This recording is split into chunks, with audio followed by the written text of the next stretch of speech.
It's been a whole month since session ended, and everyone keeps asking us if we've been taking time off. To rest and relax. Yeah. In a way, sort of, but in a more real way, no. Definitely not not. at all. But tell them what happened to you.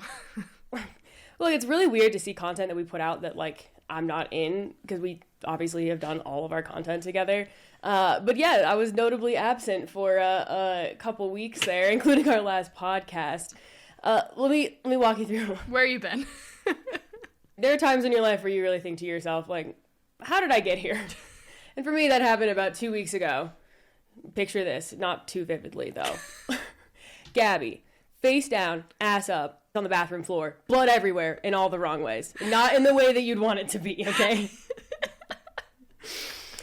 You don't work in politics for like 10 years without figuring out how to make it sustainable. But sometimes you forget about that. And I don't know, it'd been like a super long week. We're in the middle of this like redistricting, signature rescission stuff, plus all of our candidates and all the things. I stepped out of the shower and passed out and cracked my face on the floor of my bathroom. And ended up with 10 stitches in my face and a real gnarly concussion. And I've never passed out in my life. Like, I am not a person that has had, like, significant medical problems. But my poor mother, I'm sure, is traumatized because I called her at, like, midnight. So confused. And so I just called her, and I was like, I was really confused because I didn't realize that I'd passed out initially or, like, what was going on because I was just on the ground. Just woke up on the floor. Right. I was like, how did this happen? I touched my face, and my hand was, like, full of blood. And so I called my mom, and I was like, I think I passed out. I think I cut myself. And she was like, okay, can you FaceTime? And I was like, yeah, sure. And God bless her, she took a screenshot of the FaceTime because I'm sure she knew that I would want to see it later. Cut to Gabby's mom texting me the screenshots at 2 a.m. being because I was in the ER, and my first concern was, oh my God, someone needs to call Jackie because I'm supposed to do an interview with the Salt Lake Tribune in the morning, and now I can't make it. Yes. And so I, like, in my dazed, concussed state while they're, like, giving me IVs, I was like, Mom, I need you to text Jackie. And she was like, I think it's fine. I was like, no, you need to tell her. And then my sweet boyfriend, who's maybe the best person on earth, was there, and he was like, it's okay, we'll let her know. And I was like, no, you tell her right now. And then there was, like, 5 more things that I had them tell you, and I was very concerned about the business. I did enjoy the group message with your mom and your boyfriend. I was not in the group chat, to be fair. It was the 3 of you, and I had no idea what you were saying. Your emergency contact crew. It is true. If I am ever in need of anything, call my mom, call Jackie, and call my boyfriend. Someone will come to help. In that order, probably. But yes, for anyone who is concerned, it's probably fine now. They ran all the tests. My brain's okay. I don't know. But anyways, everyone take care of yourself and make sure you eat and sleep and don't get super, super stressed out, or you might end up with 10 stitches. Yeah. Everyone better say I still look pretty or I'm going to freak out. I'm so glad you're back. It was rough. It was a rough couple of weeks. Gabby without a brain is really... I can take you on vacation at least, because then at least I can still text you and say, like, that's fair. Here's a thing, help. But, nope, all on my own. I know. I'm so sorry. Jackie is a hero, really carrying the team as always. Yeah. After that very personal medical anecdote, my name's Gabby Finlayson. I'm Jackie Morgan. We're Elevate Utah, and we have realized that a long time ago, like over a year ago, we did like an introductory Substack about who we are and why we're doing this, and obviously we have a lot more of a community now than we did a year plus ago, so we thought it might be good for us to introduce ourselves. And explain why why we do this. Yeah, I think it's really funny when we talk to people in real life, and the most common question we get is like, so what do you guys do for a living? Is this your job? Is this your full-time job? Which is a fair question. The short answer is yes and no. That is right, yeah. And since session is over, and I don't know, it's not a lot to talk about these days. Yeah, there's nothing going on in Utah thought politics. We would talk about ourselves. That's right. We're taking the time to interview each other. Because we're the most important guests we could have on the podcast, if we're being honest. No, but I do think it is important. Like, if we are going to have a platform, which is, you know, obviously a huge honor and it's great to have that, we should probably at least give people a good reason for why they should take our opinions and the things that we're telling people a little bit seriously. Like, in some ways we do know what we're talking about, and I think that's fair because people deserve to have some context about why they should actually take us seriously and believe us. Yeah, the whole parasocial thing is, like, so weird for so many reasons, but one of the things is that, like, people, I think, inherently trust us, and even though they don't know us, and I don't think a lot of people actually end up talking about this, but it is a very weird concept. Well, and it's why, like, real quote unquote real influencers like sell people things. Yes. Because advertisers and companies know that they have a weird trust with the people that follow them, and like they feel like they know them. Oh my god, can we tell a story about the liquor store? Oh my god, yeah. This was last year, it was like last summer, 24th of July. Yeah. Yeah. So it was like not very long after we'd started doing content. Yeah, we were like standing at the Sugar House liquor store, and we had to get a bottle of vodka, and so of course we picked Sugar House vodka because we do love our local distilleries.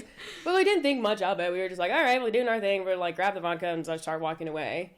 And these like two girlies behind us were like, well, if that one's good enough for the girls on TikTok, it's good enough for me. And they bought the exact same bottle that we bought. And Jackie and I just like It was like maybe the first moment that we were like, whoa, you have no reason to trust us. Like, you have no reason to trust that we have good taste in vodka. Who knows? I mean, we do. I mean, we look like we do, to be fair. But we probably do. Yeah. But it could have been the worst vodka in the world. Yeah, it's crazy. And so, I don't know, when it comes to politics and our political takes on things, I do hope people trust us, but I do want to give people maybe some more background about maybe why they could trust us. Yeah. I think that's right. Buy our vodka. And Sugar House Distillery sponsor us. We'll put a bottle right here for our you. rollout of our drink brand. Just like Kyle on Summer House. But it won't fail.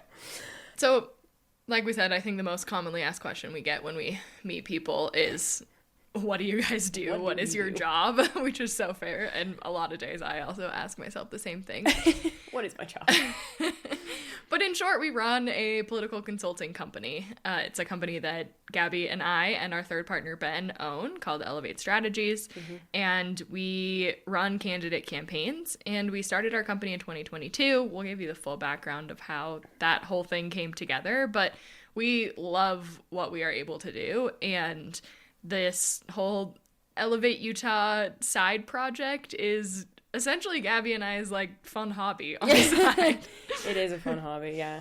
But yeah, it's really cool. I mean, we get to work with candidates who are running for office. We get to help recruit candidates. We work with elected officials, and we also work with organizations and advocacy groups that are doing really cool things that are, you know, related to politics or to policy. And it's been really, really cool to like build this kind of community and to also be able to.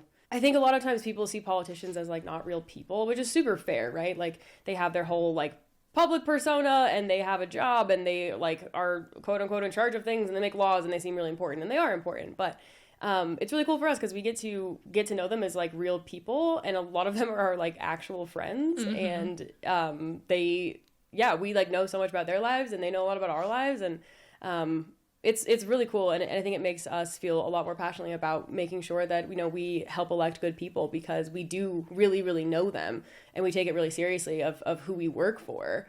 Working in a political context or running a political consulting company, it's not really like any other company where, you know, anyone can hire you to do anything and you kind of just take all the business you can get and you're out prospecting all the time and finding leads and pitching yourself and all this stuff. But for us, it's really not that way. I think because the mission of our company is so much more important, and actually caring about and believing in the candidates that we work for really matters.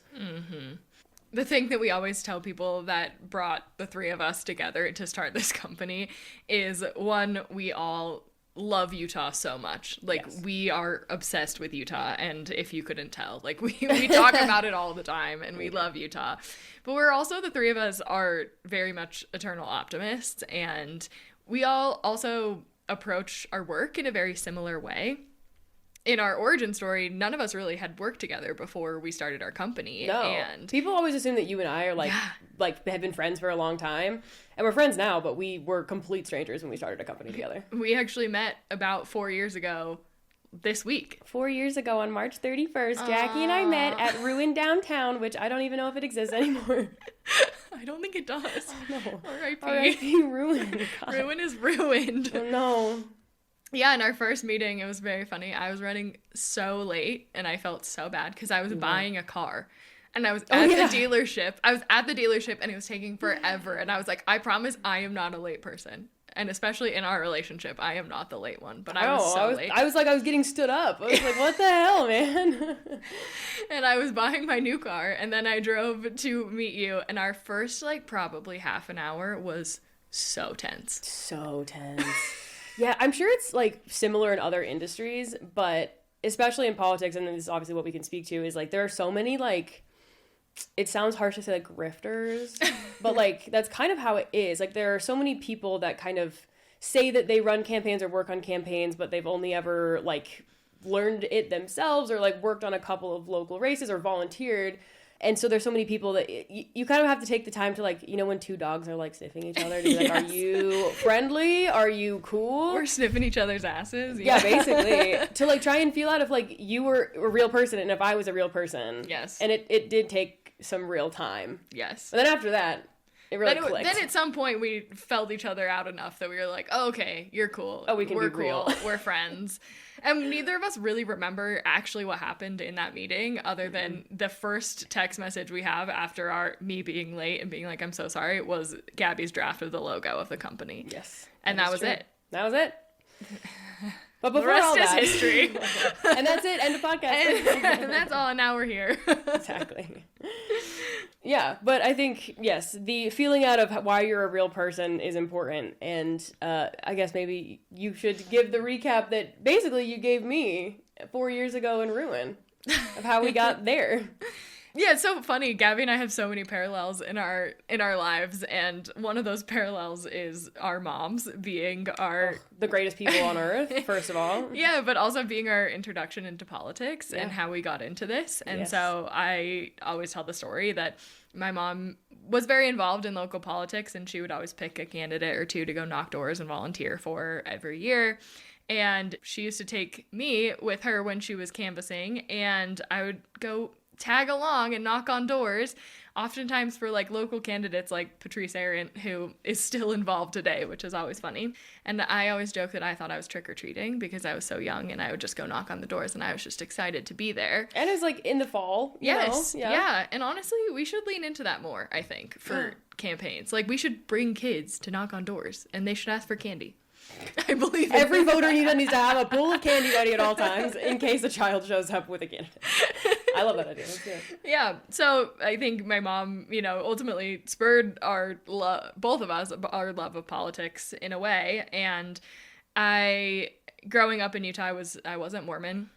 Mm-hmm. And I was often the only non-Mormon kid in my neighborhood, in my school, and often just felt left out of a lot of things and had a hard time fitting in. And I started volunteering on campaigns when I was really young. I started when I was 14, just like showing up to a campaign office and making phone calls for Peter Caroon for governor. Shout out Peter Caroon for sure. and they loved me because I was this little like 14-year-old who would just show up, and I just busted out those calls. I was so good at those calls. Active vol, Jackie Morgan. Yeah, I was the number one vol. But it always gave me like a place of belonging and a like sense of community that you could come back to, and people wanted you to come back, and you had a shared set of values and a shared culture and memories, and like the people were just always the thing that kept me coming back.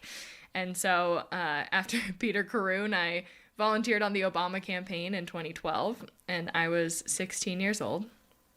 And Utah, during the Obama campaign, they had what they called single staff states. Those were the states that had no staff. They still have those on campaigns. Yeah.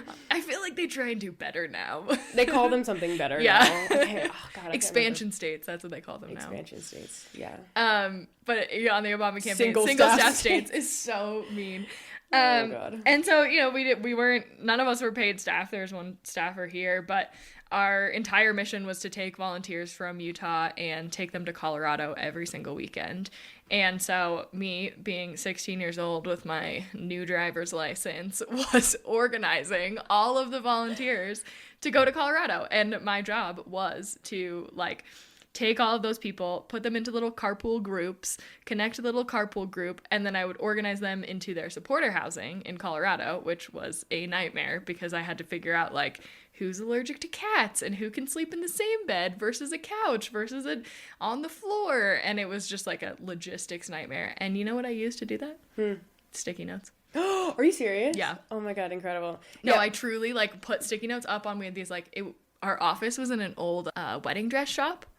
Oh my God. And so famous campaign office yes. always, and it had one of those mirrors that had the 3 panels that you could stand in front of all of them to look at your wedding dress. yeah And so we would sit there and we would put sticky notes in areas on the mirrors to organize these volunteer carpools and supporter housing. It's very impressive that as a 16-year-old you had the not only skill but the confidence and the juice to be hey, all of you actual adults, listen to me, Jackie Morgan, who has just got my driver's license, and I'm gonna tell you what's up. And then also to help organize supporter housing. And for context, supporter housing is if you don't live in a state or if you're going to travel to a state or something, the campaign will help identify volunteers in that state that have an extra bedroom or a couch or a air mattress on the floor, which a lot of us have done. Yes. And yeah, that's it's crazy, but it's also it's very impressive that you were able to do that and that all these adults properly listen to you. Yeah. No, I think about that all the time. It's so funny. I still have friends to this day who joke because I was sort of their boss, even though it was none of us were really paid, but I was a bunch of people's boss. And even some of my friends will joke now that I was their high school friend and they were graduated from college and working on this campaign. And yeah, I would put on trainings and I would do all this work. And I don't think a ton of people knew I was 16. I think I was I truly would come straight from high school though in my uniform and oh my God, incredible. come work in the office. Yeah, but sort of gave me, I think, what we always kind of refer to as the bug on campaigns. And you get a little bit addicted because nothing ever lives up to that feeling of the energy, of the excitement, of the just passion that everybody has for it. And and you just get sort of addicted to it, and it can be really hard and really frustrating and really terrible. And every single campaign I've worked on since, I've been this is my last one. I'm not doing any more after this one. I promise. I'm quitting. And yet here we are. We don't say that anymore, to be clear. I actually don't. Yeah, since I have not. So yeah, I kept going. I worked on a number of campaigns after that through high school and college. I worked on the 2016 campaign for governor for Mike Weinholz in Utah, which was I'll say learning experience. I learned a lot very fast on that campaign. It was one of those places, and I think this is an interesting thing about politics and the political career is that you can get thrown into stuff very quickly. You can get promoted very quickly, and you learn a lot about a lot of things very quickly. You sink or swim on these races because no one, you don't really have trained managers. You don't have HR. You don't have a real onboarding. Yeah. It's everyone is desperate for things all the time, and it's great, this is your job now, and either you're going to do it or we're going to find someone else that can do it. So figure it out, which is to be clear, not a good culture, but it is the reality of how working on campaigns often is. Yeah, it's not a real workplace. It is oftentimes just a bunch of kids in an office figuring it out. Totally. Which this was. On my first day, I showed up and long story, I was replacing someone, but they had not been fired yet. and I showed up to the campaign and they were well, we're going to get around to it, but if you just want to sit there and build desks all day, that would be really great. And I just built desks. Oh, hi, I'm Jackie. I'm from TaskRabbit. I'm not here to replace you. I'm just here to build some desks. Don't mind me. Don't look at me in the eyes. Fine. But a lot of stuff happened on that campaign, and we learned a lot about the political world as well. And I ended the campaign by being the deputy communications director, and it was all in all a very good experience. I was like probably promoted faster than I should have been for the place in my career I should have been. But it threw me into a leadership position that I was able to learn and grow and do a lot of creative stuff. And that campaign also allowed for a lot of creative stuff, which was really cool and fun. And then after that, I was still in college. I had taken a semester off to finish the campaign in the fall. And then after Trump got elected, I was like, I think I'm going to go travel for a month by myself in Europe and get out of here, because I had taken the semester off. And then came back, and I helped to co-found one of the first political consulting companies in Utah. And on the Democratic side, I'm sure there was some on the Republican side. There was, I guess, like one that existed before then, but we were sort of the second biggest one. Yeah. And there were 6 of us from the campaign who got together to continue the work that we had been doing on the campaign and create this firm to be able to help candidates.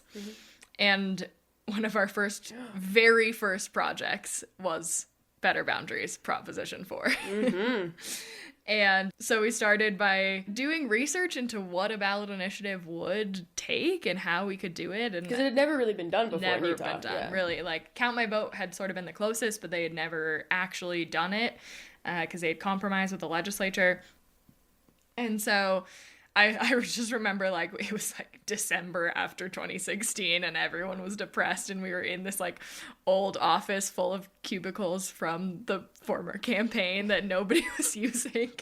And I was just reading through Utah code, trying to figure out how you would get a ballot initiative, and like researching how you needed to bind the packets, and if you could staple them in 3 places or 2 places, or if we could spiral bind them. Which are still laws we have today. Like, if you do not bind your packets correctly, they will not be valid. Like, those signatures will get thrown out. It's so absurd. And I remember, like, we wanted to spiral bind the packets, and that was like a whole thing of like researching, because you could do some crazy like stitch method, but it wasn't clear if you could do the spiral bind method. It was a whole crazy thing I had to investigate. But yeah, it was the first project that we worked on, and we started gathering signatures early in some mid 2017, and continued doing that while I was also working for candidates to help with their campaigns. And that's where you first met our third business partner, Ben Haynes. Ben walked into our office because he was running for city council. After he just lost the Hillary Clinton campaign, and he was working in Pennsylvania. He'd worked for Clinton for like 18 months. He was one of the first 50 people hired on the campaign. And then came back to Utah very depressed and was like, fuck it, I'm going to run for office. He ran for city council. And he was so confident. I remember he walked in. He's like, I'm going to knock every single door in this district. He was like 25 or something. Yeah. Yep. We didn't and actually work. Did knock all those doors. I actually worked against Ben. I worked for his opponent. On Ben. I worked for his opponent in that race, and we beat him. Sorry, Ben. Sorry, Ben. Hey, it worked out for the best, though. So yeah, I worked on candidate campaigns. I was also finishing up college, but I was getting my degree in biology because I was like, I will not do politics forever. I promise you, I will get out of this eventually. Yeah, it didn't happen. But I really was gonna do genetics. I really was like determined to not do politics. Well, I think it actually is so helpful now because for like now in our company, like you are the person that does the data, the analysis, that reads the studies, that like does all of the things that are really, really important on the data side of things. And like, I don't know that would have been a thing that would have come as naturally had you not studied science in college. Yeah. And we talk about this a lot in our candidate trainings, but like the politics and campaigning is a science, and like they say political science, I don't think they actually mean it in a college degree sense, but like... Hey. I'm sorry. I am also a scientist. My sister, who's getting her PhD at Stanford in actual physics, is always like, you are not a scientist. I'm like, well, I don't know. Look at my degree. It says science right there. But it is. There's a lot of research that goes into it. There's a lot of like actual proven methods of campaigning. It's all psychology and sociology, and it's so fascinating, and it actually does apply to a lot of stuff, and also spreadsheets. Also, yes, that's shortcuts. Mostly my job, teaching Gabby how to use shortcuts on Excel. Jackie Morgan, CEO of spreadsheets. So yeah, I mean, through that experience, I think it was I will not say that it was great by any means. It was a tough experience, and at the time in my life and the culture that we were in, it was hard to be a young woman in that particular company and in the political world in Utah by itself. And I think in probably any political space at that age, especially when it's a new company and yeah, I hear you. And this was one of the things that Gabby and I bonded on very quickly because we had similar experiences being young women in Utah politics and trying to find our way, having tough experiences. And leaving because of it. Yeah. So ultimately I ended up leaving Utah. I left the state. I moved to New York, and I swore as I was leaving I would never come back to Utah politics, like on my grave. I was out. I was ready to burn every bridge down that I had here. I was ready to be done.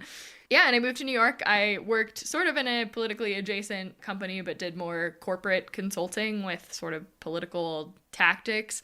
We had a lot of corporate clients in New York City, including Juul, which Gabby loves to make fun of me for. To be clear, Juul, the e-cigarette. The e-cigarette company. That got all the children addicted. Yeah. Look, we'll get to my story, but it's funny. At the almost exact same time you were working for Juul, Ben Haynes and I were in a rented Jeep in New Hampshire on the Joe Biden campaign, hitting those Juuls every day. Yeah. So you're welcome. Thank you, Jackie. I guess. No, I actually didn't really work for them that much, but you don't get to pick your clients, and then there's a reason that you leave corporate consulting. Exactly. You just get thrown shit, and you're like, I don't like Which is this. a big reason for how our company exists today, because we have never once taken on a client like that because we are desperate for it. We don't really believe in them, but they can raise the most money, so I guess we'll sign them. No, we have always committed to working for the people that we care about and the people that we believe will be the best elected officials. And I think that is informed, especially me. I can be very strict on our deciding of who we take on as of candidates because of those experiences. And I don't feel the need to work for corporations or people like that I don't believe in. And we're gonna do a bad job if we do. We do. If we don't care about it, it's so hard, especially because it's our home state and our company revolves around a mission and it's not just business. So yeah, it is really important to us that we actually believe in the candidates that we work for, because I'm not gonna do my best work if I actually don't think that you should be in office. Exactly. And long story short, I guess, not long story long still. I got a job working for a national nonprofit doing education advocacy, and I was running campaigns in about 10 other states, and I got to see the whole range of political campaigns, from school board campaigns to statewide ballot initiatives and gubernatorial campaigns. And Jackie won't tell you this, but Jackie has worked on and won more school board races across the country than anyone else in America. We've made that up, but yeah. You can't prove that it's wrong. You worked on hundreds. Tell me someone else in this country that has won hundreds of school board races. Don't. Moms for Liberty. No. No. We don't like them. Yeah. Anyway. I did work on a lot of school board races, but also a lot of very cool races in a lot of different states. And ballot initiatives, really cool ones. Really big ones. And so that gave me a really interesting perspective. And eventually, sort of mid-pandemic, I ended up moving back home. And I moved back home intentionally under the radar. I was like, I will not work in Utah politics. I promise I will not come back to this. I still have this great remote job that I'm going to be able to just keep doing my thing. I have my weekends off. I was just living the cush life. Wow. And then I would get called by a couple of candidates every once in a while to run their campaigns on the side. And so I had a city council candidate call me in 2021, and I told him no 3 times. I said, I will not run your campaign. I do not want to get back into this. And he said, I will get down on my knees and beg you to run my campaign. So I ended up getting sort of back into it, and I would run a couple of candidates on the side quietly, and I would always feel bad because so many candidates would call me and they would say, can you please run my campaign? And they would be great candidates running for really good offices, and I wanted to help support them. But I didn't have anywhere to turn them to. If I said no, it wasn't like, oh, let me introduce you to my friend who can also run your campaign. There was almost no one else in the state that was doing this work. And it's not like you didn't want to help them, but like you also had a job, a full-time job, and like you're already helping like one or two people. Like you just don't have the time, even though they're good people that want to do good things. Yep. And so this was sort of the place that I was in, and I had a couple of these candidates that I was helping on the side when Gabby moved back home and when we had our first meeting at Ruin. And I was very excited to meet her because I was like, oh, this is great. I can send all of my candidates to you who need help when they need their campaigns managed. This is going to be perfect. And that is not how it worked. And that's not how it happened. And things never go the way you planned. Yes. So enter Gabby. So enter Gabby back in Utah politics land. Mm-hmm. Yeah, it's always so funny. I mean, I've heard you tell your story so many times, but it's always funny to hear like just new things that are different parallels that I hadn't picked up on before. But similarly, my mom is my hero. She's the greatest person ever. I grew up in Utah County, in Alpine. And one of my very earliest political memory was my mom started a club. This must have been in 2004, 2005. And she called it the Alpine Democrats. If you're not familiar with Utah County or with Alpine, it is a very, very, very conservative, homogenous Mormon place. But my mom, being who she is and being politically active and caring about the underdog and caring about doing the right thing, she started a club called the Alpine Democrats. Bold move. It was controversial. Yeah. But people would talk about it at church. It was I bet. Thing. Yeah. But everyone in the club could sit around our kitchen table. I think it was 5 people, maybe 6 people. That's good organizing, though. I know. I don't even know how she found these people, but shout out to them. If you were in the Alpine Democrats, hit me up. But yeah, and I remember we, the towns have their parades and their town festivals or whatever. So they entered the Alpine Days parade. Oh my God. And so I remember them painting a banner in our living room, and I'll have to ask her to be 100% clear on the facts, but I'm pretty sure the first thing that they wanted to do, and keep in mind this was in 2004, is to get people to stop drinking out of plastic water bottles. Oh my God. And so I think they bought a bunch of those were the Camelback days. Yes, and there was also BPA free or whatever. Water bottles, and they passed them out at the Alpine Days parade to try and get people to stop using so much single-use plastic. I've never told that story before, but that's so funny. Yeah. Good for them. Yeah, and I just remember passing out water. I was probably 6 or 7 years old. We should do that now. We should do that. Yes. And yeah, she was ahead of the curve. Look at all of these people in Utah now with their cool little water bottles. And their tote bags. Shout out to Christy. I don't remember her ever really doing campaigning work, but a couple of other anecdotal stories. I remember there was one, I think it must have been a Sunday, that my mom was get in the car, we're going to Park City. And I was like, okay, I don't, why? I want to do my thing, I'm a kid. And she was like, the next president of the United States is going to be landing in Park City, and we have the chance to go, literally just look at this man. Oh my God. And so I remember me and my mom, my cousin, and my aunt all went up to Park City, and we stood out. There must have been a small airport or landing strip or something. I have no idea. I cannot remember. Or maybe he was just driving through. I do not know. But we got out and we just stood on a fence line and got to shake hands with Barack Obama before he was president. This must have been 2007. And then it must have been in 2012 that my mom took me to go phone bank at the Obama 2012 office. You might have been there. Yeah. What? And it must have been GOTV weekend, or it could have been election day. I can't remember, but in Salt Lake. Mm-hmm. Yeah, we drove. I have a picture of me outside the office. In the one out next door to Jay Wong's? I can't remember. I was so young, and I didn't spend time with. I'll find the picture though. I'll show it to you. I made those window paintings that said 2012 on the windows. Oh my God. Okay. I drew those. It is on my mom's Facebook. I will go find it. We must find it. Okay. Anyway, so Jackie probably gave us our call list. I probably trained you. Yeah, but my mom took me up to go make calls into the battleground states. Yep. To go get people to turn out to vote, and I made calls. I was a little kid. Yeah. I think maybe, how old was I in 2012? I was 14. It doesn't matter. But anyways, I was in middle school probably, and went and made calls with my mom. And I remember talking to voters as a kid. Scary. And telling them why I wanted them to vote for Barack Obama. And it was so cool. And it was the first time I had ever really done something like that. And then later that day, or I swear it was like the same day, but my dad took me to go and vote with him. Aw. Which was really cool because like I had just like done all this stuff and I was like, yeah, let's do it. And I don't want to like throw him under the bus, and it could have been a different race, but in my memory, it was, you know, he was voting and I was like with him in the little voting booth because I was a kid, and he wrote in Mickey Mouse instead of voting for president. And look, it could have been a different race. It could have been something, but like, you know how like, you know, your memory's complete, but I just remember like, but the next political memory I have is watching my dad write in Mickey Mouse, and I was like, Dad, like, what are you doing? Like, this is important. And he was like, well, it doesn't really matter anyway. Like, oh my God. Which I think a lot of people feel that way, right? Yeah. Like, it doesn't make a difference, especially in Utah. Yeah. Anyways, yeah, this is a very long-winded version of the story. But anyways, yeah, and then I didn't really do much politically after that. I just went through high school, did my thing. If anyone's ever Googled my name, you might see my other anecdotal political incident. There is a Pat Bagley cartoon of it, which is like one of my favorite things in the world.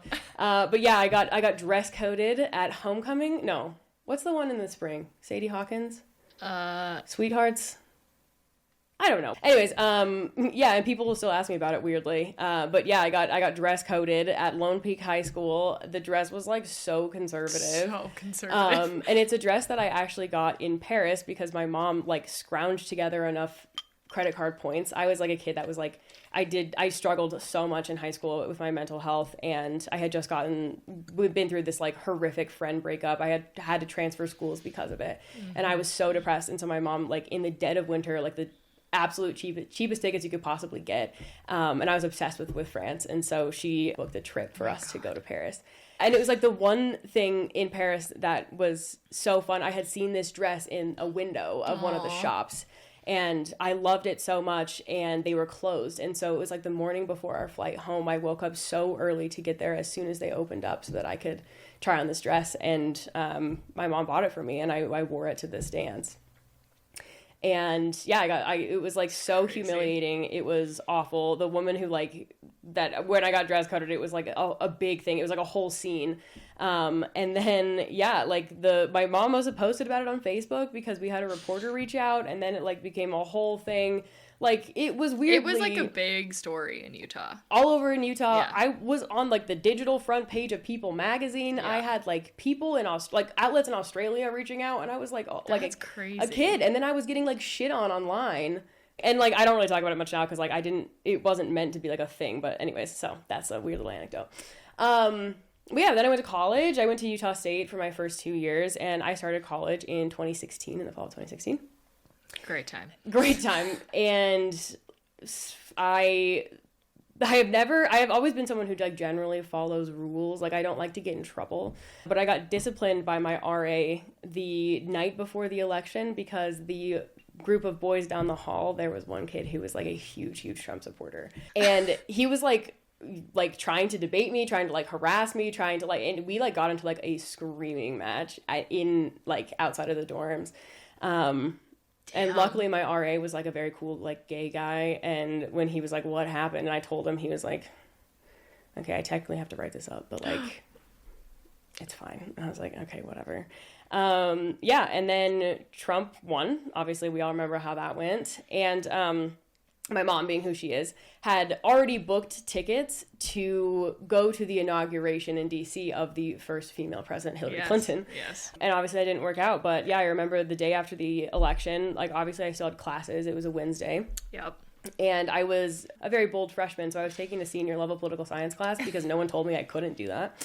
And it was this really small class. There was probably 10 people in it. And I just remember like everyone just sat around and like cried together. And our professor was awesome. And she was just kind of letting everyone feel their feelings. And two stories that I still think about all the time. This one girl in the class was talking about how her grandmother owns a Jewish bakery in California and how it was vandalized the night before with all kinds of slurs and things. And she was just like sobbing. And then this guy, Chris, who was, I'm pretty sure he was adopted, a black guy, gay, in Logan, was just talking about how he doesn't know what he's going to do because he doesn't feel like he can live safely in this country. He doesn't belong in this country. Like, this is not for him. Like, what is he supposed to do?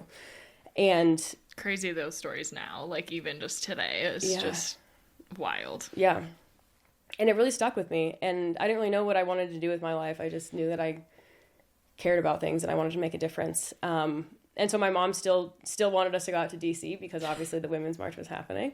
And so I went to the Women's March and I so distinctly remember listening to then newly elected Senator Kamala Harris speak at the Women's March. And I don't know why I'm like emotional about this still, but she talked about that, you know, working or like making changes in this country is going to require people that have the privilege and the ability to do that, because there are a lot of people, you know, now still, but, you know, even back then, you know, we didn't know what the first Trump term was going to hold, that couldn't advocate for themselves, and they couldn't safely, you know, do those things that they normally would be able to do, or they don't have the time or the privilege, the capacity, or the immigration status or whatever it is.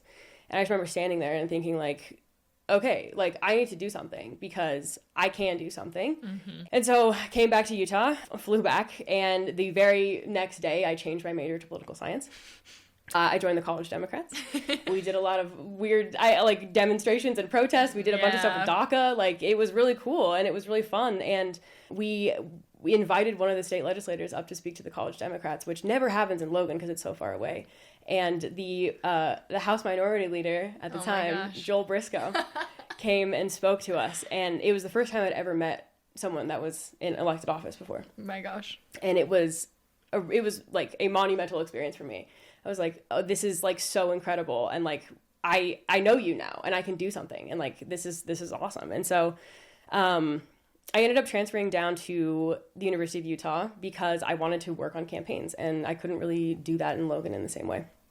And so I put in my, you know, transfer paperwork and almost the exact same day, I was trying to find candidates that I liked and that I could try and get an internship with or volunteer for. And so I sent a Facebook message to Suzanne Harrison, who was running for the state house at the time.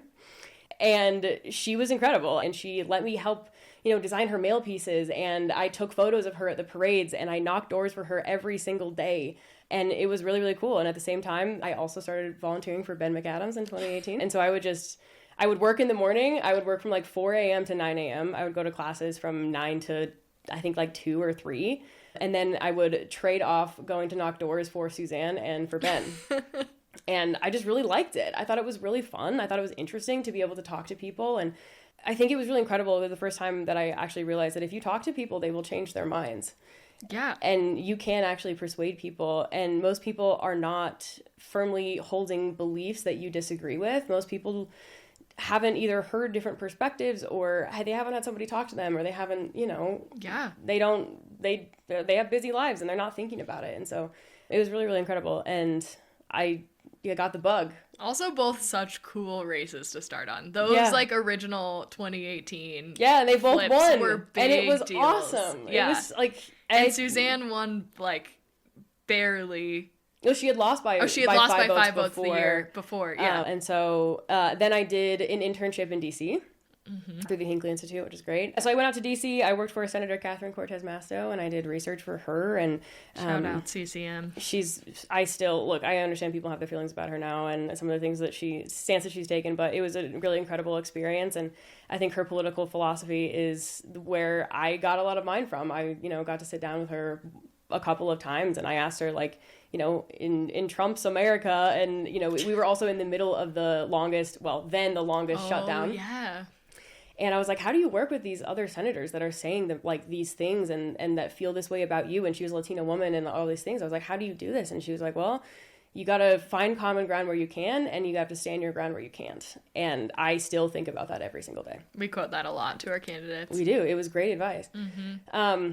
But I didn't find the same thing on the official side that I did on the campaigns. And so it's not the same. Yeah. And so while I was in DC, I think because I had worked on a couple of campaigns before, I had a few folks reach out to me that were running for Salt Lake City mayor at the time. One of them was David Garbett. And the other one was Luz Escamilla, Senate Minority Leader. And so I ended up working for Luz for about 4 months on her primary campaign for mayor of Salt Lake in 2019. And then I had heard about this guy while I was in DC who was this veteran Episcopalian Rhodes Scholar who spoke 7 languages, and he was running for president of the United States. And I got so excited about Pete Buttigieg. Mm-hmm. I think he was really someone who I first saw like my values reflected in, of someone who was a pragmatic person who wanted to make a difference, who didn't want people to be left behind economically, and who could speak to people that like the people that I grew up with in a way that I had never heard someone talk like that before. And so I called everyone I knew that had ever worked in politics about 5 times to ask them, do you know anybody who is working on this campaign for Pete? Which is the story of how every person in politics has ever gotten a job. Like, relentless obsession. Like, I will call every person I've ever met. Yep. And somehow I got connected through, like, a friend of a friend of a friend who was the field director in Iowa. And so I sent him my resume and an email that I'm sure is unhinged. That was like, I will do literally any job that you have available. We'll take out the trash in the office exactly. all day. And I never thought that I would be able to work in Iowa, because Iowa was like the biggest, most important state. Yes. I was like, oh, it'd be like if I can go to Nevada or New Hampshire or South Carolina, like that sounds good too. Like, no. I did the interview and then I got a call and they were like, hey, we have an opening, but it's different than a normal organizing position. And my, soon to be boss, Sarah, was like, how comfortable do you feel talking to, I don't know, frat guys? And I was like, what are you talking about?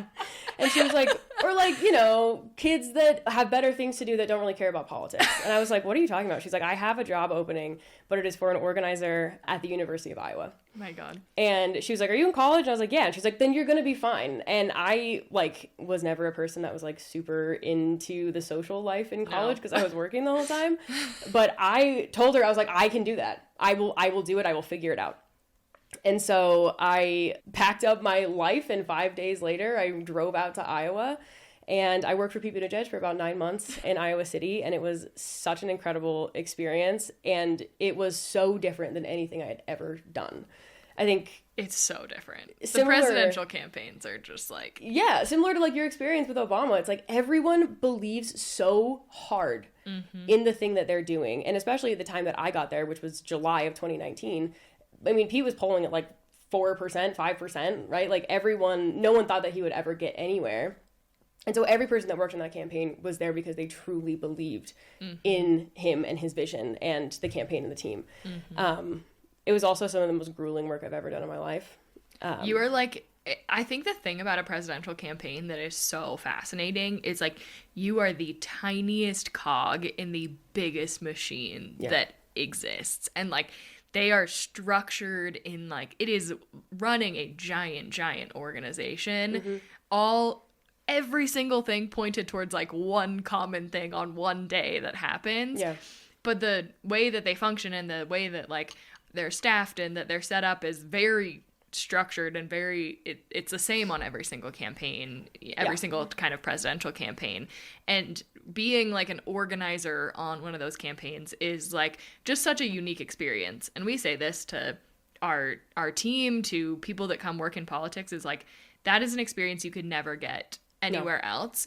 And I truly believe that everybody should start their job as an organizer. Like having to do the work, to knock on doors, to talk to people informs so much about how you approach the rest of this work, and being able to actually have a human conversation. Yeah. And that is what matters in politics at the end of the day. And the farther away you get from talking to real people and real voters, the worse you get. Are. Like, truly. You're so bad at your job if you haven't talked to a real person. Yeah.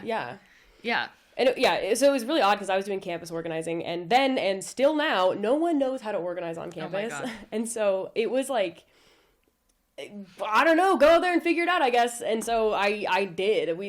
I scrapped so hard. I had so many incredible interns and volunteers and people that gave up so much time to do this work. And yeah, I mean, caucus night, I could talk about it for hours.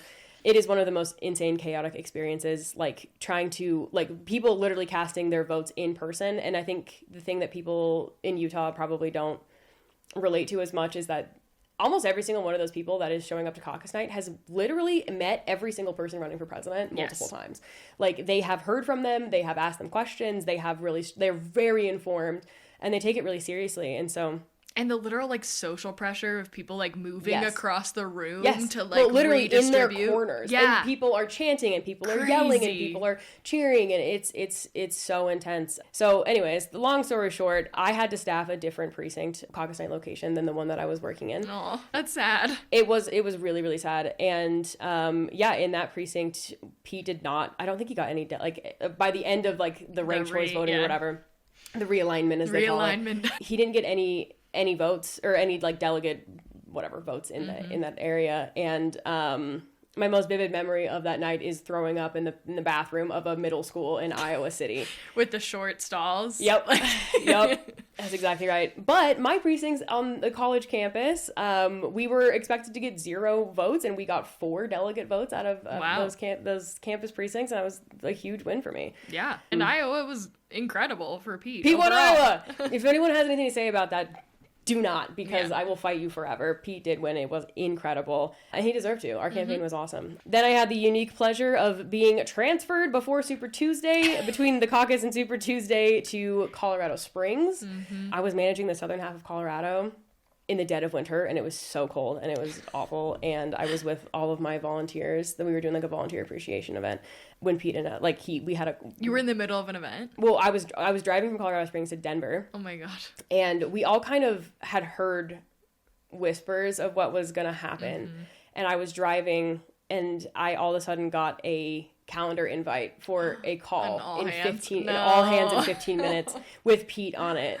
No. And I pulled over. I just sobbed in the car. Oh my god. Like, and I didn't know what to do, and I had to go and, like, tell all of these volunteers that he was dropping out, and it was still, like, one of the, like, the hardest days of my life. Anyway, I think that's a thing about campaign work too, that's, like, it's hard to describe to other people the hustle and the scrap and the dedication that you have. And, like, on every single one of these campaigns, you're not just, like, working a normal job. It is your entire life. You have moved to a place. You are living in some random person's basement. You don't know anybody except your coworkers. And, like, and you're working, like, probably 15 to 20 hours a day. We worked from, our standard was from 9 a.m. to 9 p.m., but we would, like, often be doing data entry and stuff until later. Like, midnight at, like, it was.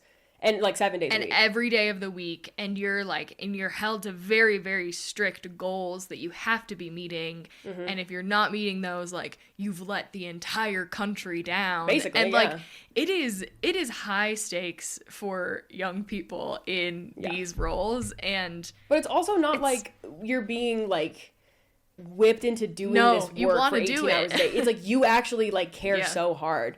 That was, like, the year when campaigns were starting to unionize. Oh my gosh. And, like, I like hate to say this now, but I was so against Pete's campaign unionizing because we would have limited hours that we could work in a week. Yeah. And I was like, no, I do not want to be restricted to a number of hours because I would have been capped, and I was not gonna have that. No, you care too much to want to do that. Yeah. You're willing to give anything. Yeah.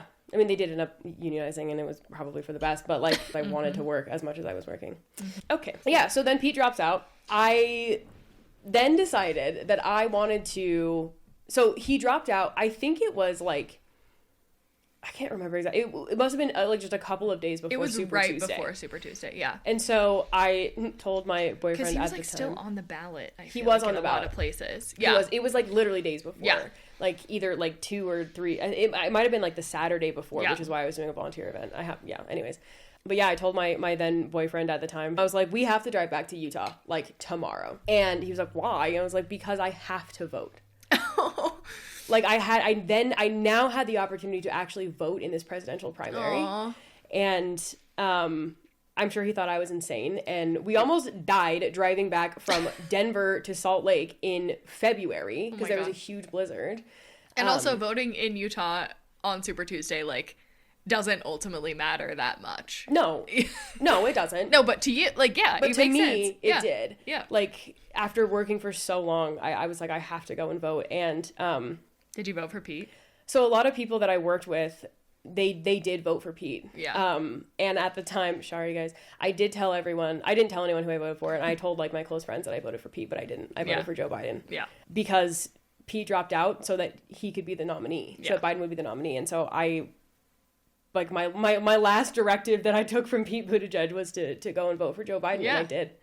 And also, like, it's so, it's just, like, I mean, hindsight, but looking back now and, like, Pete running transportation during the Biden administration, and now, like, the way the transportation looks and the difference, it's just, like, he feels like the savior of, like, so many stories. It's so funny now because people will talk about him so differently. Yeah. Like, everyone's like, oh, everyone loves Pete. And, like, I was like, every time I'm like, Famously. fuck you guys. I was doing this for a year and, like, trying to convince people that he was That's how electable. I feel about Prop 4. Exactly. It's like, oh, now everyone's on board with Pete Buttigieg. Amazing. And, like, you know what? I hope to God he runs for president in 2028. He still is my most favorite person I've ever worked for. He's one of the best people. Like, he really, truly believed it. And I respect him so much. Yeah.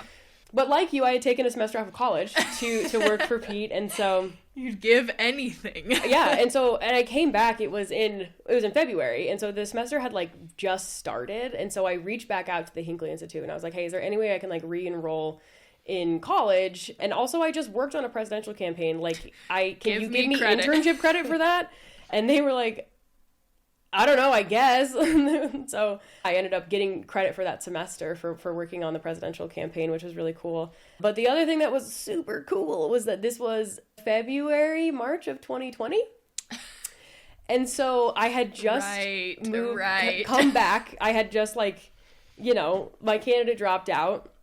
And then the pandemic started, and it was so odd. But it weirdly was actually really good timing for me because it gave me the opportunity I had one semester that I needed to finish. And so I finished my degree online between campaigns. And so I finished my college degree when I clicked submit on my last paper. And then I got to work. Yep. And then we had a nominee, and his name was Joe Biden. Shout out. And my old boss on the Iowa campaign had gotten one of the higher up jobs on the general election campaign for President Biden. And so I kind of was trying to feel it out, like, you know, what are some other opportunities? Like, I didn't really want to be in Utah still. Like, I still had the itch to not be here and to keep doing the work. And so she connected me with the field director for Biden's campaign in New Hampshire named Zoe, who is Ben's fiance. And yeah, I remember talking to her, and it was so odd because before she moved out to New Hampshire, she was living in Salt Lake with Ben, and so me and Jackie, yeah, we were like pandemic friends, me, Ben, and Zoe. Yeah, and so I remember I was sitting on my front porch, like I was so nervous to interview with her because I really wanted to work, obviously, on the general election, and so we like connected really quickly about Salt Lake and all the things, and she was like, "Well, your experience is really interesting because the job that I was applying for was to be the statewide youth organizing director in New Hampshire." To do all the organizing on the college campuses. We worked with some of the, like, private high schools. She was like, well, tell me about what you did in Iowa. And it was really cool. And not a lot of people... You're like, I love frat boys. So famously. Much. Look, we did well out there, okay? I know. The number of volunteers that I had that were just, like, really nice 18-year-old boys, they were dedicated. And so, yeah, I got the opportunity to work in New Hampshire on then Vice President Biden's campaign. I did about half of it remotely from here, from my living room in the house I still live in. Terrible. I ran a town hall with Kirsten Gillibrand from my couch. I had, like, stacked up all these books Classic. To have, like, the right angle because I don't know how I had this job, but, like, I was, like, asking her the questions. Oh my God. For this town hall. Then I moved out to New Hampshire. I lived in Manchester in a hotel, in a Holiday Inn in Manchester. And yeah, it was still during, like, the pandemic times, and still no one knows how to organize college campuses, period, but let alone during a pandemic. And this was before the vaccine, right? Everyone was, like, so freaked out, but we also still had races to win. Yes. And so the same sort of deal. They were like, all right, man, like, go out there and figure it out, I guess. Good luck. and that's what we did. I didn't have really any staff. I had, like, some interns and volunteers, but it was really just me. I drove around New Hampshire for a few months just organizing college students and had really cool opportunities to, you did so much innovative stuff. We did. On that campaign. Yeah, it was crazy. Like, one night I, like, woke up in, like, a cold sweat and I was like, oh my God, we need to go airdrop flyers to all of these kids. And so like literally my volunteers and I would go stand outside dorm buildings and just like wait to see like when people would get close enough to us, we would airdrop them information about the campaign and about election day and how to register to vote. We had billboard trucks that like were the most creative. Like they were like so funny, and we'd have them just drive around the college campuses, and they were all like tailored to like specific things at like the campus. That was very fun. We had Ed Markey come up, we had Elizabeth Warren, we had Ayanna Pressley that we did just like on-campus events with. Which is a whole thing that we never really get to experience here in Utah, but like having worked on presidential campaigns, having surrogate events, like I had John Hamm and like all of the Grey's Anatomy and like, what was the other show? Private Practice, like cast come to Grand Junction, Colorado. Yeah, exactly. And like those events are some of the wildest stories that I think the three of us, Ben included, have of taking random celebrities. Like you just gotta pick them up and drive them around and you're like so my favorite thing that we ever did, and we should do this more often, is for our younger listeners, you may not remember this show, but there was a show on TV called Pretty Little Liars, and famously we should rewatch it. I'm sure it's terrible, but okay. Anyways, but the men on the show were very, very handsome. The main guy that played Ezra, his name is Ian Harding. He and Hugh Collins, who was on the later seasons, and Hugh happens to be the son-in-law of Senator Jeanne Shaheen. Famously. And so the two of them came out, and Zoe was like, do whatever you want with them. What do you want them to do? Make a plan, and like they'll do whatever. Like they were so down to do whatever insane shit that like I decided that we were going to do. And so we went to the University of New Hampshire first, and we went on a tour of the sorority houses. And so I had these like two insanely attractive, famous actors go to every single sorority house and knock on the door. And all the girls would come out, and they would like give a speech about why it mattered that they voted, and like we took pictures. I have so many pictures of like me and Ian Harding and Hugh Collins and a bunch of sorority girls. And then we drove them up to Dartmouth. It was them and their significant others who were so incredible. They were all like so fun and amazing. And so we did another event up at Dartmouth, and then they were like, Ian was asking like, what are the things that you're doing around campus like to try and get creative with during the pandemic? And one of the things that we were doing, which sounds silly now, but we were doing a lot of like sidewalk chalking to try and like educate people on when the election was and like vote blue and, you know, like fuck Trump and whatever it was. And he was like, I want to do that. And so we were just up in Hanover, like sidewalk chalking everywhere, like me and these celebrities. There's still pictures of it, and they loved it. And then they stayed through election day. So I took them around to like all of like the polling locations, and they like took people pizza and coffee and all this stuff. It was really fun. It was a really weird experience, but it was awesome. And weirdly, for the last week of the campaign, our third business partner, Ben, had come out to help Zoe because he was a campaign person. And Zoe was like, I am so busy. Do not talk to me. Go away. Gabby's from Utah. You're from Utah. She needs help. Go do whatever Gabby says. And so Ben and I just drove around together for like a week, and we got to know each other in a way that like, I don't know, we spent so much time together, and we were complete strangers. And those days of the campaign really bring people together in such a strange way. Like, you only have one mission that you are all pointing towards, and nothing else in the world matters. And well, and the weird part about that, obviously, that race is that they didn't call the election for like 4 days. And so I was like living in a hotel. Ben was living in Zoe's apartment that was like less than a mile away from where I was. And so when we were all like in a pod at that point, and so I would go over to their house every morning, and I would stay there all day, and we would just watch the news. We would literally just watch. I remember those days. What's our khaki Steve prince? Kornacki. Steve Kornacki. Yeah. All day, every day, and then we would like drink tequila and like and eat chicken tenders, which is big thing in New Hampshire.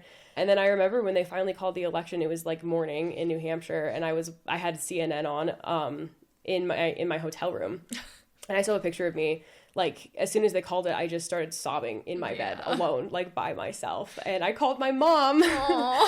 and then I immediately drove to Target because it was, like, the closest place you could buy champagne. I bought the nicest bottle of champagne that I could afford on my very tiny salary. That was, you know. And I drove to Ben and Zoe's apartment. We popped a bottle of champagne. That's the first picture Ben and I have together. We were all in our Joe Biden shirts drinking champagne. And then he and I took the same Uber to the airport, and we had the same flight back to Utah. That day? That day. Oh my God. It was like the morning because we had an afternoon flight. And I was so glad that they called it because I was like, I'm going to like, You can, yeah. And I'm going to be like home in Utah and like, I don't know what's going to happen. On a plane or, yeah. Exactly. And yeah, so it was really funny. And then I thought like, cool, I'm just never going to talk to Ben again. That was fun. Yeah. Bye. Nice to meet you. Yeah. And then I ended up going back out to New England. I worked in Boston politics for a couple of years. Boston had one of the big mayoral races in 2021. And so, yeah, I moved out to Boston. I found an apartment online, never seen it, like had no idea what was going on. I just like signed a lease, drove out again in my car, and yeah, like it was a really wild experience. On the mayoral campaign, I worked for a guy named John Santiago, who is now actually working in the Maura Healey administration. Oh. He runs their like Veterans Affairs department. It was a really cool experience, and like I got to again like be really scrappy and figure out how to organize during a pandemic and in a city I didn't really know, and I got to like meet some of the most important and cool and amazing people in Boston because I was working, you know, for a current state legislator. He ended up dropping out, which was ultimately the right thing to do because now we have Mayor Michelle Wu, who is one of the most incredible politicians and incredible people and leaders in the country right now. I ended up meeting a consultant on that race whose wife worked for the DNC and the D-Trip, and she's an incredible powerhouse. She was a senior advisor to Joe Biden and Kamala Harris, and like she's amazing. But when John dropped out, I was like, well, I have a lease here, and like I just moved here. Like, I need something to do. Like, I don't want to go live in Boston home. now. Yeah, I was like, Boston's sick. Like, I don't want to leave. Like, what's going on? And he was like, there's this woman who is on the Boston City Council. And there's like a rumor going around that the state senator who represents Boston is going to resign. So Patrick, who was the consultant, his wife Chelsea was helping initially on Lydia's campaign to kind of set her up for success before he officially dropped out. And so I kind of got connected with Lydia that way. And that campaign was also insane. It was a state senate special election in Boston. Which is like politics at like level 200. Oh, I have still never seen anything like it. And I think like, I don't know, we still talk about that race a lot in that like, yeah, we don't see elections like that in Utah. No. And these are a lot of the experiences that like both Gabby and I and Ben have seen races in other states that just look so different than what races in Utah look like. And like to have like real union organizing at work. Like that is a crazy influence that we don't really have in the same meeting way. with like the president of the National Teamsters and like some of these like other insane unions, like, and they are so intense and they are so dedicated and they're so good and they're so serious about the work that they do. And the unions out there are like properly so influential, organized, and like it means something. It is everything. If you do not have the unions on board with your campaign, like you have no shot in hell. Yeah, we had huge rallies for a state senate election, which we would never see here. We went to a mortuary one time because there was a guy that we were trying to like win over who poured a full cup. Like a full cup of whiskey for everyone that was there, and then he pulled out a gun and gave it to somebody like on our campaign. It was like, you're gonna need that, and we were like, no. like just like the craziest stuff happened on that race. But ultimately, it was like one of the highlights of my career getting her elected. I remember like we found out that we had won, and in Boston they don't like post election results online. They at every polling location they print out the vote counts and they tape them on the windows. And so we had people like texting us pictures of receipts and like trying to track it in this like we were in like a hotel conference room. Yeah. And as soon as we realized that we had won, my field director Trevor and I drove straight to her election night party. And I like got to sit with her for a second and tell her that she had officially won. And she was crying and I was crying. And I just remember like she was gripping my hand. We walked into the ballroom and there were like a dozen reporters with cameras. Those pictures are so cool. Yeah, it was wild. It feels like movie politics. Yeah. It was like a movie. It was incredible. And so I am super proud that I got to elect the first Black woman ever elected to the Massachusetts State Senate. Lydia Edwards, she's incredible. She's still doing amazing work. She has such a bright future. And then I was helping with her transition into the state senate because it was obviously a special election. And so it was like not like the normal time when you'd come in and be on board with everybody else.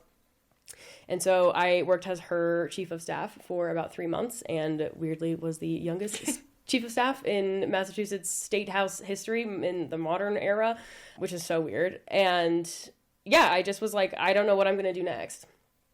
And so I had some job offers. It was right before Maura Healey was, she was running for governor, and there was a bunch of races in Rhode Island and some other places that, I had a lot of connections with and opportunities to stay in New England. Working in blue state politics is so different because, like, on election night, someone told me, like, oh, thank God that she won because now we're going to keep the supermajority in the state Senate. We're going to keep it blue. Sweet. And it was almost exactly the same time that, it was during Utah's legislative session, and they had just passed the ban on trans kids playing sports in our public schools. And I just couldn't get over this feeling that I wanted to do something in my home state and make a difference. And so I made Patrick and Chelsea, like, can I have lunch with you guys? And so they invited me up to their house. She was working for the DNC at the time, and Chelsea was like, yeah, if you want to talk about Utah, like, they are looking for an executive director of the state party. And I was like, okay, well, I don't really want to do that. And she was like, no, like, it actually really matters. She was like, it does make a huge difference. And I was like, well, I have these other opportunities. And Patrick was the person that I'd always call when I was, like, stressed about anything. Like, he just was, like, my go-to person. Yeah. And at the end of our lunch, he was like, you either need to go back to Utah and you need to do it, or you need to stop talking about it and commit to staying here. Shut the fuck up. Yeah, basically. He was like, do it or don't. But, like, I can't hear about Utah anymore. Like, so go do something. So I did. So back in the car. So we packed up the Mini Cooper again. Back across the country. Drove back out across the country. I didn't really know what I wanted to do. I just knew I wanted to do something in Utah politics. I didn't really know what the landscape was like because I hadn't been here since 2019. Back to hustling. I'm going to go figure it out. We're just going to go scrap, right? And so I had one of my friends in Boston who also was a consultant. She was trying to kind of, I think, be nice. I mean, I was really good at my job and I'm good at doing politics, but I think she was also like, let me help you kind of bridge the gap here. And so she brought me in on a couple of campaigns that she was working on, and they were like really small contracts. They were like, it was like $1,500 a month or something like that. Yes, I remember. Yeah. It was like two $1,000 contracts. I think it was. Yeah, it was like nothing. Because they were technically our first business contracts. Yeah, they were. And so, I opened up an LLC because I needed to, like, be able to, have a company to be able to take that in. And it was almost the exact same time that I met you, because I remember texting you as I was opening the LLC to be like, hey, do you think Elevate Strategies is a good name? Is it a good name? Should we name it this? Yeah. And I was like, sure. I was literally sitting right here in this room. This used to be my office. Oh my God. I had a desk right here, and I was sitting right here when I filed the paperwork. Weird. Yeah. And then I just started trying to meet with as many people as I could that worked in politics in Utah. And so I met with the ED of the state party, and he was really helpful, Tom Desirant, and he told me so much stuff about what was going on and who was running, and he had like a whole little deck prepared about like things that were going on. And I had just come back from Boston, which is a very, very cutthroat place, especially with politics and everything else, super intense, and like Democratic infighting it's so tame here compared to what it is there. So tame. And I remember after he at the end of his presentation, I like looked him dead in the face and I was like, why are you helping me? And he was like, what do you mean? I was like, why are you telling me all this? Like, why are you like trying to help me get clients? Like, that's like, crazy. Yeah. What is going on? Like, are you trying to trick me? Like, are you fucking with me right now? And he was like, no, I just think that you seem like smart and I'm glad to have you back in Utah. I was like, okay. Sounds good. Which is still, the mentality that I have today. Anyways, so I started the company and met Jackie, kind of, or I guess I re-met Ben, and you guys had kind of been helping out on the side with a couple of candidates, and you were like, great, like, you can just be the campaign manager for Derek Kitchen's Senate race, and you can work for Sim Gill and Lanny Chapman, who's running for the Salt Lake County clerk. And I was like, well, I don't really know anything. I don't really know what I'm doing. I don't really know. I don't know anybody. Can you guys at least help me at the beginning to like make some introductions? Because Jackie had said, I'm not doing this. And Ben was like, I'm moving to DC. And I was like, yeah, anyway. And so I really just like kept asking you guys for stuff and kept dragging you into stuff and was like, you are not leaving. And then we like really never had the conversation that was like, this is going to be like our company. We're all going to start. It was like Jackie and Ben are going to keep their other jobs, but we're still already doing this. So we might as well just like work together while we do it. And then every like step of those like first couple of months, we would like be like, oh, well, we should probably, like, just have, like, a candidate training. And, like, we should train all these candidates together. We all know a lot of stuff. Yeah, and, like, no one's doing that. We might as well. Let's do that. And then we'd, like, sit down to make the deck and we'd be all like, wow, we, like, all really, like, think about this the same way. And, like, it's, like, kind of crazy. It was, like, the most, like, beautiful, like, destiny of our, like, brains melding together. And it was also really fun. Yeah, like we so also fun. It was just like a really good time. Yeah, it was so fun. And yeah, our first candidate training, which then became our first clients that we had in Utah. We didn't mean for it to be that way either, which was like so strange. We didn't. We just were going to put on a candidate training, and then they ended up wanting to work with us, and we didn't really even like know what we were doing or like what we were trying to offer them. We didn't have like plans. Yeah. We didn't have deliverables. We just were like, sure, we'll help you. But it was Rosemary Lesser who's going to re-pick up her seat in the state legislature this year. Stephanie Pitcher, who's up for re-election this year, state senator. She was running for the state senate, though she was in the House.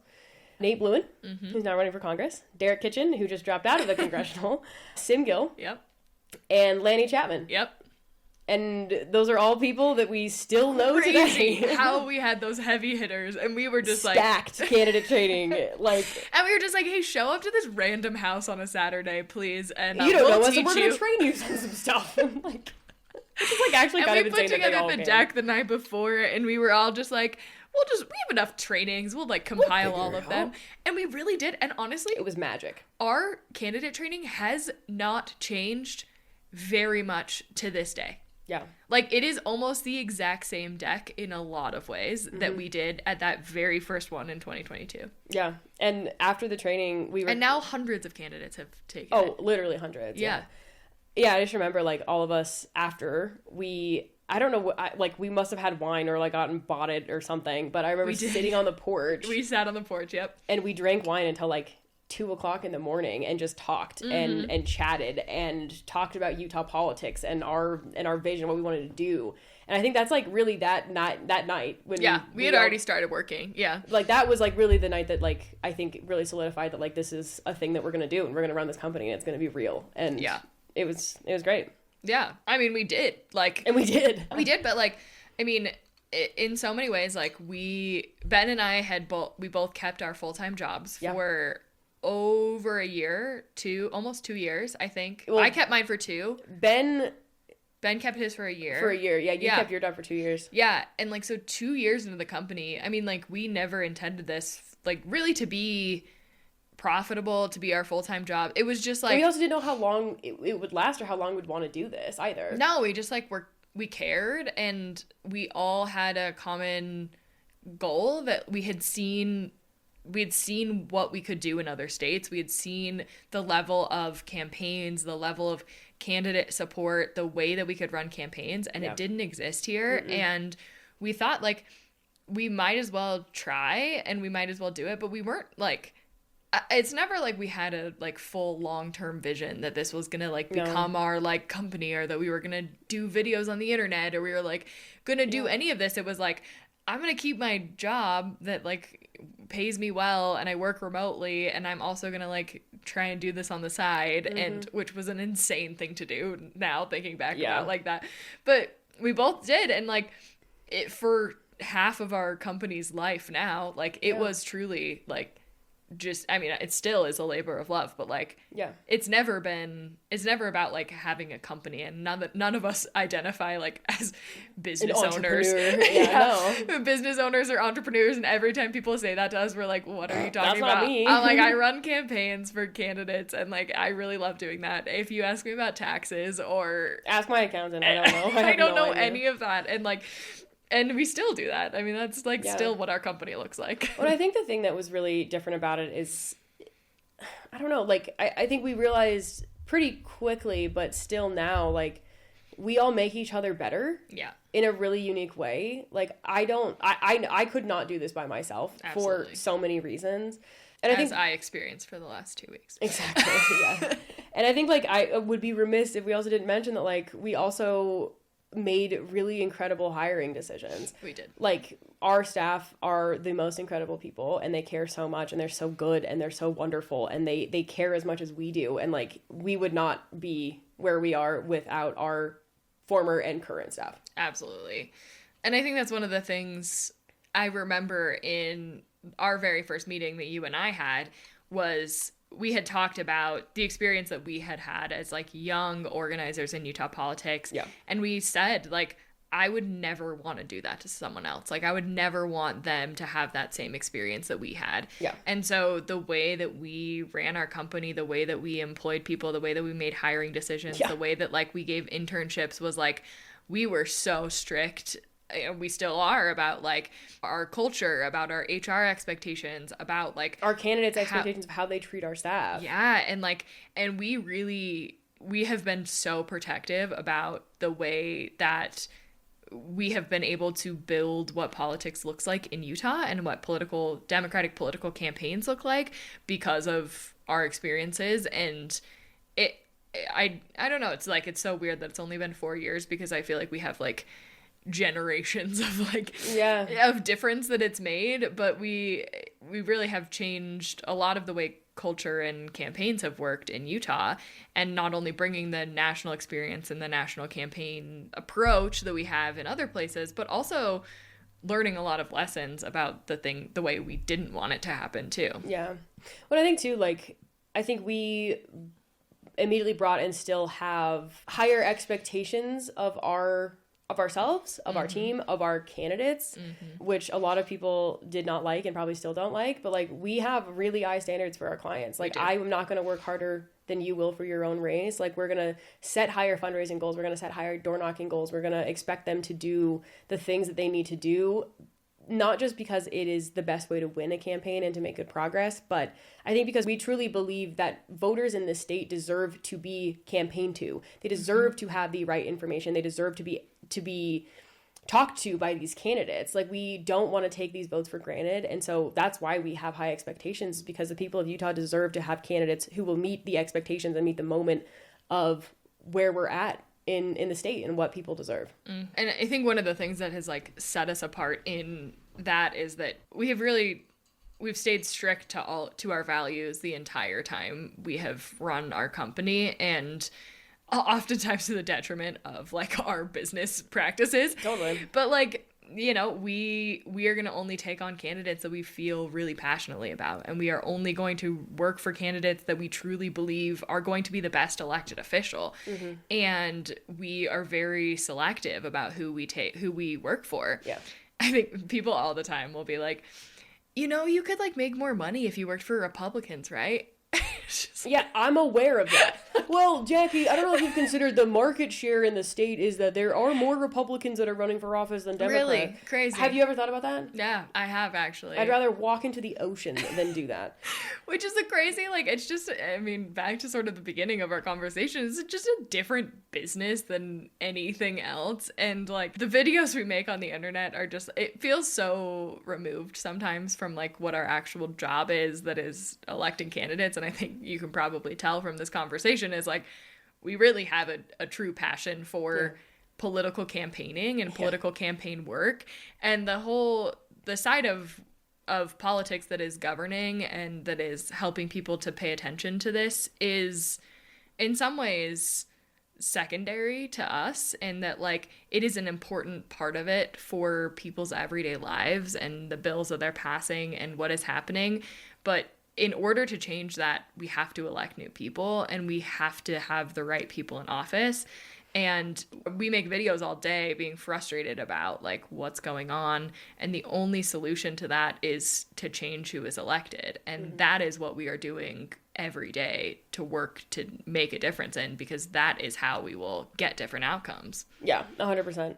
I think like we have stickers that say Bluetah. Like our dream in life is obviously to flip Utah blue, which always sounds delusional for people, but like. And when we started our company, we said that 4 years ago, people thought we were insane. People laughed in our faces. Elected officials in the state of Utah laughed at us. Yes, they did. But like, we've seen this happen in other places, right? We've seen this happen in Colorado and in Arizona and in Georgia and all these places that it takes years of work, but it is possible, and Utah is moving in that direction. But even in the more short term, I think what we often talk about as well is that, you know, monopolies are bad everywhere, right? Like, if you have a monopolized anything, whether it's in a business or in the economy or in politics, it leads to worse outcomes for individuals. And right now, there is no real accountability or ability to have a counterweight, despite the efforts of the incredible Democrats that are elected, because they are in a super minority. And so we really do believe in this thing we talk about with Republicans all the time is like people deserve to have real conversations and to have a real debate for the best outcomes. Competition is good. Competition is good. Exactly. And so in the people in business say that. So. Yeah, we're business owners. Competition is really it's really important. Yeah, exactly. That is like the mission of what we're doing. We're like willing to do almost anything for that. And and I think one of the stories we tell a lot about the origin of our company is what has become sort of our motto and our emblem, our symbol. It's on our crest. it's on our koozies. Very early on in those days, actually right after that first candidate training. Yeah, it must have been. We were like, okay, well, what we need to do, we got to train a bunch of candidates and we got to train a bunch of staff. And if we have those two things, then we can run really good campaigns. Then we're in business. We got this. And so we had all these staff and we were like, okay, we've got staff that was hired by like Equality Utah and Planned Parenthood. And we had staff that were working on campaigns and we had staff from the Democratic Party and we had interns across the state. They were all like very new, like organizers. And nobody had worked in campaigns, and it was just like everyone was starting fresh. And so we said we'll offer training for free to anyone who's newly involved in politics right now. Like this will be helpful for everyone. And we had all just gotten off of these like big campaigns, and we have our like hustle culture, and we're like, you all are gonna hit your goals. Like you must know that you must be trained to do this work, whatever it takes. And we like in the deck. This was like a 5-hour training. It was, and they all stayed. I feel for like 5 it was hours. like a 200-slide deck for like our first draft of it. Yeah, it was training, insane. Though. And we were hustling so hard for this training because we had nothing. Like it's so funny looking back now. That's like our office. Our office is stocked with like clipboards and chairs and markers and whatever we need to like. If you told me to put on a training tomorrow, like I'd have it done. Yeah. But like. We were so new. We didn't have no one anything. Knew who we were. We were just like random people. Just kids that were like, hey everyone, we'll train you. And then, I don't know, somehow their bosses were like, cool, go to this training. I don't know. And so we got in a space and we had gotten our deck together, and a bunch of things came clear to us that we did not have prepared. One, we didn't have like a projector or anything to present. Let alone a TV. And Ben ran to Best Buy and he like tried to get a projector, and he got this like tiny little projector. We set it up. It didn't really work. It was too bright in the room. And we didn't have blinds in the room, and it was a whole thing. But though we did try and put strips of fabric over the windows. There's a photo of that somewhere. Yeah.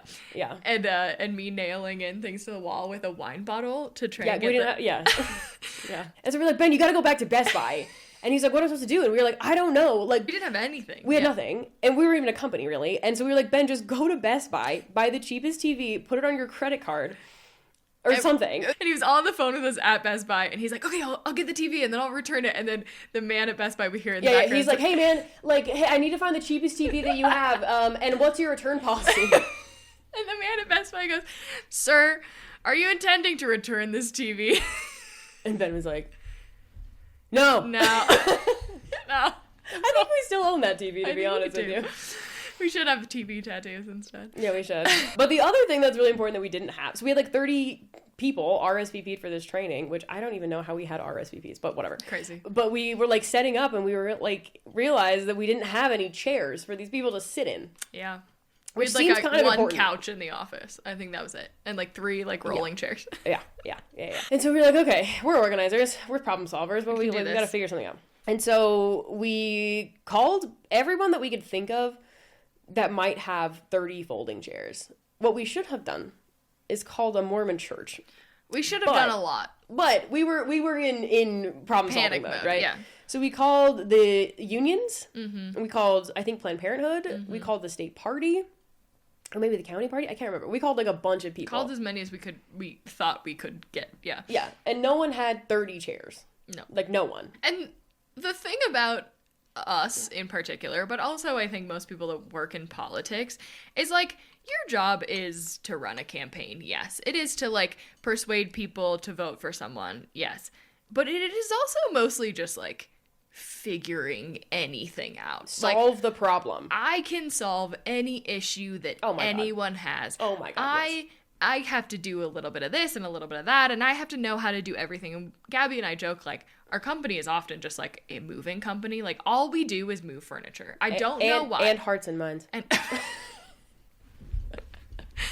well, we move so much stuff. This is all we do is pick things up and put them down. I don't really know why. But But so, okay, we are organizers. We will fix this problem. And so what we did, we went on KSL Classifieds and Facebook Marketplace, and we tried to find folding chairs. Mm-hmm. Luckily, shout out to them. There was this company that did weddings and also like circuses or something. It was like the most random company. Yes. That was like being run out of someone's backyard, and they were going out of business or something. And so Ben and I drove out to West Valley. Mm-hmm. To go pick up 30 of like the dirtiest, grossest folding chairs you've ever seen from someone's backyard that had evidently been used for circuses. Yes. And we shoved them in my car. I think we took them back to my house and like hosed them down or something. And we used them. And those are the chairs that we used for the first year of our company. We like sat in those chairs at our very first office 4 months. Well, we couldn't afford to buy nicer chairs. Yeah. Yeah. Like, they were like the plastic cheap folding chairs. The white ones. Yeah. Yeah. And like those were our desk chairs for at least a year. Yeah. Yeah. And I think it really became like and they still exist in our storage unit. Oh, they're still around. We use them regularly. I think it kind of became like a metaphor for our company because, we were not only like the new kids in town, but we also were like moving fast and breaking things. We were not asking for permission.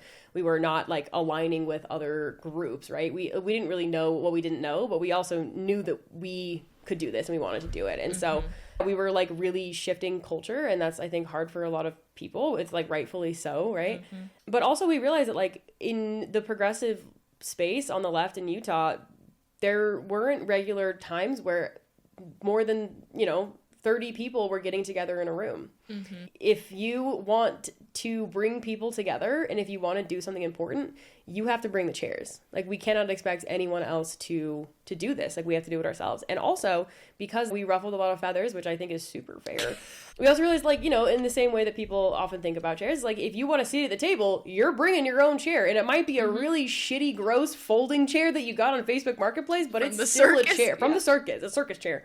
But you're going to bring your chair, and you're going to put yourself in the room, and you're going to make it happen. Yeah, and, like, for the 4 years our company has existed, I think that is what we have done and what we still continue to plan on doing, and we will not ever give that up. We will not ever compromise on our values or our mission of our company, even if it means that... we all have credit card debt. We don't make any money. We we'll do anything to make it happen. Gabby and I work every weekend, every single day, every night, every day. And and I mean, be careful doing that for 4 years because you might pass out and get 10 stitches in your face. But you might, but we love it. And it is the best job in the entire world. And we have so much fun, and we get to do so much weird shit all the time, and you would have never expected it. Yeah. And on the 1 year anniversary of our company, me, Ben, and Jackie all got matching folding chair tattoos. We literally took a picture of, and we sent her a picture from the first training that we did, the tattoo artist, and she sketched it up for us. I think that's so much of the reason why, when we started doing these Hill Talk events this year, we did like a weekly event during every week of the legislative session where we brought people together and told them what had happened in the last week. We brought in nonprofit partners to educate folks on their policy areas. But if anyone was at that first Hill Talk event, and when Jackie and I first got up to speak, we had like 500 people there. Yeah. And we were in the venue, and we had set up hundreds of folding chairs. Yeah. And I was crying at the beginning of it. I really did. I was like real tears falling down my face to see all of these people that we didn't know that were inspired by something and cared about something and wanted to make a difference with us in that room sitting in folding chairs. Yeah. It is very powerful. Yeah. It's very special. Very special. So special. So special. Highlight of my life right there.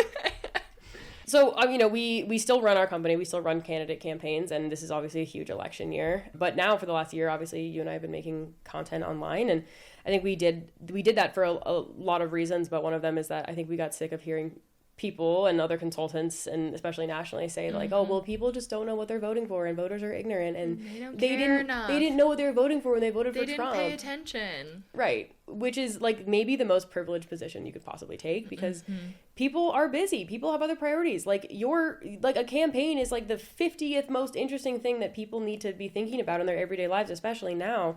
And so what the whole point of this is to try and help give people a very quick, digestible synopsis of what's going on and how it's going to affect their life. And what we really try and do in almost every video we put out is to also give people something that they can do, like some kind of action, a call to action, anything that they can do to try and make a difference on the issue, instead of just getting information and continuing to doom scroll, because it's not good for anyone. No, and I think what we've seen so far is that, I mean, being recognized in public is a really weird thing that, like, you don't really understand until it's, like, People buy your vodka. People buy vodka, yeah. And it really is such an honor, and, like, we love it when people come and talk to us, but the thing that is so cool is that people have told us the most incredible stories about, like, somehow how our videos or our Substacks or whatever it is has made a big impact in their life. It's made them get involved for the first time. It's made them register to vote, becoming a delegate, getting involved in a nonprofit, whatever it is that, like... Putting up a sign in Green River. Yeah, putting up a sign in Green River because they were watching our videos. Like, yeah, it's really incredible. And I think